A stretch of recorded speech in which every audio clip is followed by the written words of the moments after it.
안녕하십니까. 신의 한수 박완석입니다. 김정은 신병위 상설이 전 세계로 확산되고 있는 가운데 우리 정부는 북한 내 특이 동향은 없다, 김정은은 건재하다 등의 주장을 일삼고 있습니다.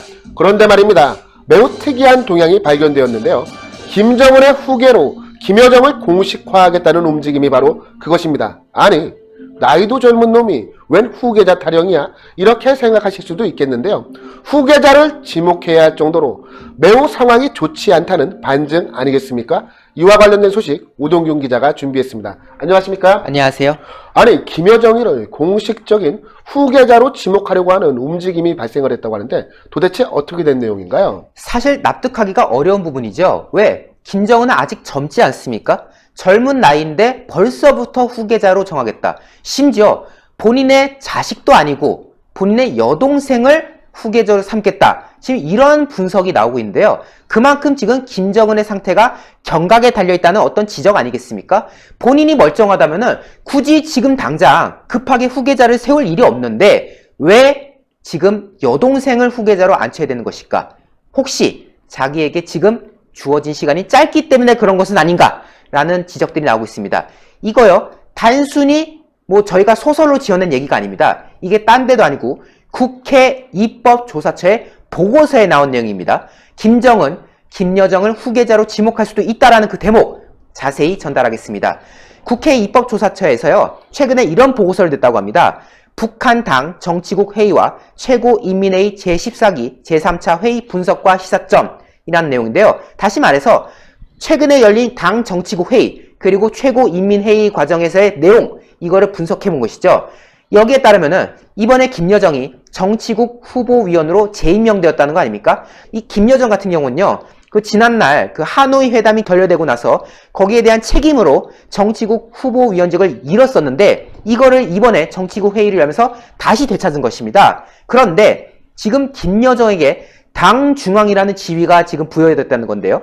김정은은 국가적 위기를 극복하기 위해 김여정의 지위와 역할을 당 중앙의 역할까지 확대하여 백두혈통의 통치권을 강화할 가능성이 있다라고 말합니다. 그런데 이게 그냥 모르는 사람들이 지나가면은 당 중앙? 뭐야? 이러고 넘어가겠는데 이게 굉장한 의미였습니다. 이 당 중앙이라는 호칭이 언제부터 쓰였냐면요. 1974년 2월에 당시에 당 중앙위원회 회의가 열렸어요. 그때 김일성이 김정일을 후계자로 내정했습니다. 그런데 김정일이 후계자가 되고 나서 노동신문 등등의 그 사설을 보면은 후계자를 지칭하는 표현으로 당중앙이라는 말이 들어갔다는 거예요. 그리고 이 당중앙 호칭은요, 지금까지 단 두 사람만 누렸습니다. 바로 김일성의 후계자였던 김정일, 그리고 김정일의 후계자였던 김정은. 이 두 사람만이 당중앙이라는 호칭을 받았는데 이번에 이 분석 내용에 따르면은 김여정이 바로 당중앙의 호칭을 이어받았다는 것입니다.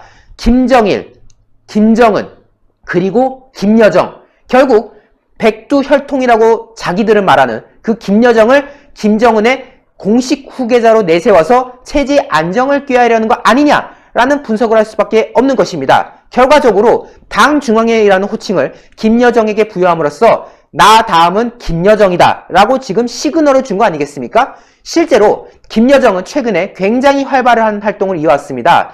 올해 초부터 김정은을 대신해서 이 김여정이 자기 명의로 대남 그리고 대미 담화를 발표하는 등 매우 활발한 활동을 이어왔죠.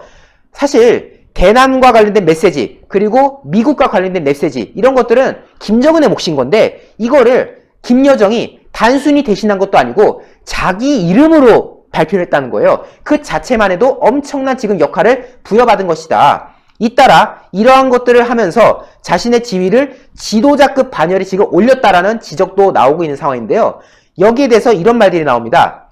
2020년 독립된 정치 주체로서 김여정이 이러한 활동들은 사실상 당의 유일 지도체제를 책임지는 당 중앙의 역할이었던 것이다. 지금 일련의 담화 등등 그리고 보여지는 행보 등등 그리고 나오는 분석 등등을 놓고 보면은 이미 김여정은 최고 지도자급의 행보를 보이고 있고 이것이 바로 당 중앙의 역할을 하고 있다는 뒷받침이 되는 거 아니겠느냐라는 보고서의 내용이 나오고 있고요. 실제로 외신들도 비슷한 시선을 보이고 있습니다. 미국 타임지 같은 경우는 김여정은 김 위원장이 가장 신뢰할 수 있는 사람 중 한 명이다라고 해서 충분히 후계자로서의 가능성이 있다라는 부분을 얘기했고요. 파이낸셜 타임스 같은 경우는 라이징 스타라는 표현을 쓰면서 이 김여정 역시도 소위 말하는 백두혈통이라는 점이 있기 때문에 권력 승계의 정당성을 충분히 갖췄다라는 이야기를 하고 있습니다. 또 가디언지나 BBC와 같은 곳에서는 김여정을 두고 북한의 이방카다라고 지금 소개한 상황인데요. 물론 우리 대한민국 국민 입장에서는 말 같지도 않은 소리들이긴 하지만은 어쨌든 외국에서 바라볼 때는 북한 김정은이 뭔가 문제가 있다. 그렇기 때문에 그의 여동생 김여정이 라이징 스타로 떠올라서 사실상 다음 주자로서 지금 얼굴을 이제 비치는 것이 곧 임박한 거 아니냐, 이런 말들이 지금 이어지는 것이죠. 더군다나 앞서 지적한 대로 김정은의 신변 이상설이 떠오르고 나서 더더욱 주목받고 있습니다. 김정은이 집권한 이래로 처음으로 태양절 참배를 하지 않았지 않습니까? 김일성을 어떻게든 따라하려고 해왔던 김정은, 단 한 번도 빠진 적 없는 태양절 그 금수산 참배를 왜 빠졌겠느냐? 단순히 이게 우한폐렴 때문에 피하려고 했다? 아니다. 지금 신변에 뭔가 이상이 있고 그런 가운데 지금 김여정의 역할이 주목받는 것 아니겠느냐라는 말이 나오고 있어요. 물론 이 보고서에서는 이렇게 말을 합니다. 김정은이 복귀하고 나서 곧바로 이루어지기보다는 한 차례 공식적인 절차가 더 필요할 것이다 라고 말하면서 아직 김정은에 문제가 있는 건 아니고 김정은이 돌아와서 또 김여정을 떠받들어주는 그런 과정을 밟아 나가야지 제대로 후계 과정을 이어받을 것이다 라고 말하는데요. 저는 이 멘트는 좀 그렇습니다. 김정은 위원장이 복귀한다? 글쎄요. 김정은의 복귀가 지금 가능하겠습니까? 현재까지도 모습을 드러내지 못하고 있습니다.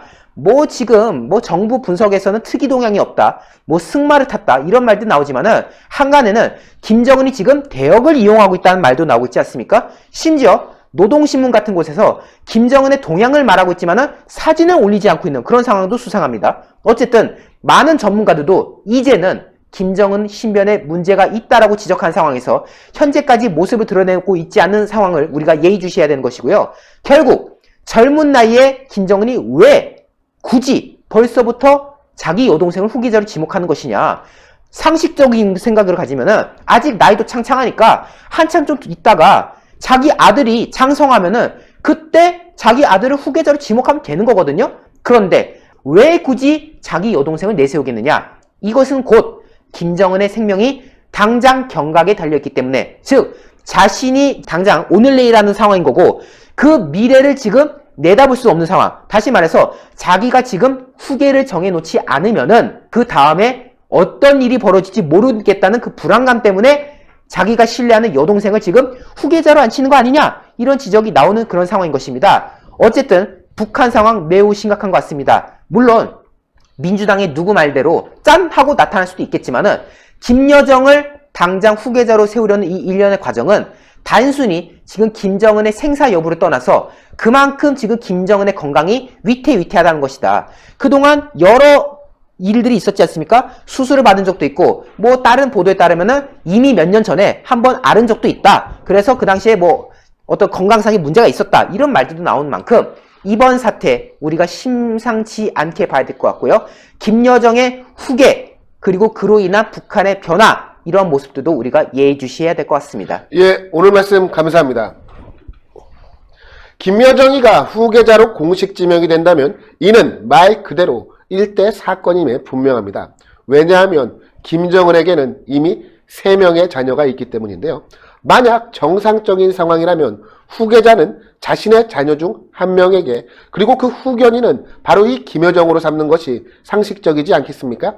그런데 자녀들이 성장할 수 있을 때까지 김정은이 버틸 수 없다라는 것이 바로 김여정 후계자설의 그 이유 아니겠습니까? 저희 신의 한 수를 응원하기 위한 구독, 좋아요, 댓글, 응원 3종 세트 잊지 말아주시고요. 지금 이 방송을 보고 계시는 시청자분께서 신의 한 수의 정기 후원자로 가입해 주고 싶으신 시청자분께서는 1877-1477로 전화하셔서 신의 한 수의 정기 후원회로 가입해 주시면 감사하겠습니다. 그럼 시청해 주신 시청자 여러분 모두 감사합니다. 감사합니다.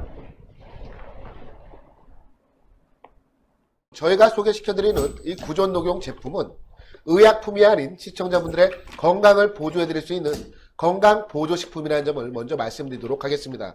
복수표사를 추가로 증정을 해드리는데 이는 정상가 32만 8천원인 것입니다. 오직 저희 신의 한 수를 통해서만 신의 한 수 단독 22만원에 만나볼 수가 있는데요. 사실 저희가 그동안 구존녹용 오리지널 제품보다 순제품을 많이 소개를 시켜드렸습니다. 그 이유는 구존녹용 오리지널 같은 경우는 녹용 함유가 높기 때문에 이것 녹용을 안 드셔본 분들이 드시기에는 다소 부담이 있을 수가 있기 때문인데요. 구존녹용 순보다 녹용의 함량이 보다 높은 구존녹용 오리지널 제품 같은 경우는 여기에 들어가는 한약재 같은 경우는 모두 국내산 한약재 아니겠습니까? 오직 녹용만 최고 품질을 자랑하는 러시아 아바이스크산 녹용을 사용하고 있습니다. 사실 지금 무한폐렴 전국 확산으로 인해서 건강에 대한 관심이 그 어느 때보다 더 높은 시기인데요. 왜냐하면 우한폐렴은 솔직히 치료할 수 있는 백신이 개발되지 않았기 때문입니다. 이제 믿을 것은 나 개인의 면역력, 나 개인의 건강밖에 없는 상황입니다. 나 개인의 건강도 지키면서 내 주변에 감사한 분들, 고마운 분들, 그리고 내가 정말 아끼는 분들의 건강도 이 구존녹용 오리지널이 보조해드릴 수가 있을 겁니다. 특히 삼성화재 배상물 책임보험에도 가입이 되어 있으니까요. 안심하고 드셔도 됩니다. 신의 한 수 단독 특가가 얼마나 싼지를 금방 알 수 있습니다. 조선일보도 보니까 이게 광고가 나와 있대요. 근데 거기도 28만 원에 팔아요. 네, 근데 신의 한 수만 이렇게 복세 편살 포함해서 22만 원이니까요. 여러분들 이 기회를 놓치지 마십시오. 언제까지 될지 모르겠습니다. 그래서 정말 진짜 이 건강 보조식품, 요즘처럼 이럴 땐 몸의 저항력 높이는 게 굉장히 중요합니다. 그래서 여러분들 시중에서 비타민 있으면 비타민도 드시고 맛있는 음식도 많이 드셔야 될 것 같습니다.